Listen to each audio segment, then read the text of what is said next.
sa... Ay, meron joke kami. Oo. Oh. Kasi ito, sa baptismal nakalagay yung date of birth. Pagka binigyan lang kakapit, hindi na ilalagay yung date of birth.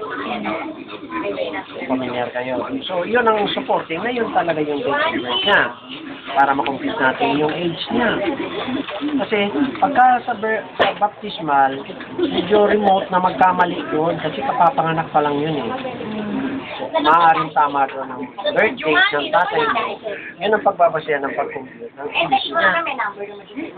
Saka yung birth certificate ng father mo. Pwede pong... Gusto naman niya, magtagpunan na sila dito, dumaan mo na sila dito na 12. Kasi ang proseso nito Mga test, sabay na may papadala natin sa inyo. Kasi pag sa tingin ng NSO kulang, babalikan ko na ng pagkakas. Ay, ang dami namin lumabas pagkakulang. Kaya ayaw namin ipadala. Parang pagdating doon. Balik na lang po kami. Yan ang guide nyo. So, ganito, bigyan ko kayo ng idea.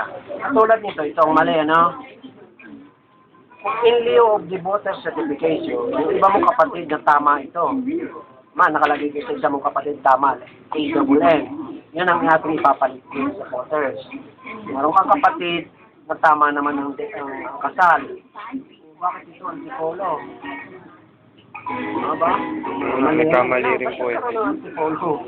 Mali din po sa akin eh. Pero po kami mali. Kaya nga po, sa apat? wala po. Ilan ba kayo? Apat? Apat po. Lahat mali ang birth certificate, ang marriage? Opo, yung lugar. Yung date, saka look. Yung date yung lugar.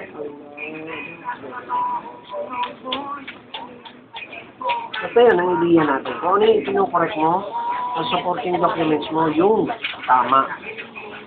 Kahit isa lang po mag-support nila. Ay, hindi O, sa mga dalawa. Kumbaga, kung may kaso, tatambakan mo ng ebidensya. Kasi kung isa lang, pwedeng mali yung ebidensya na yun. Ano yung pang-support mo doon?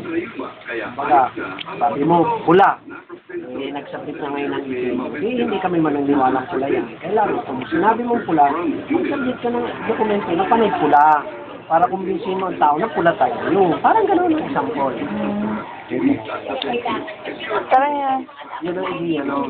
Sige, salamat. Sige po, salamat.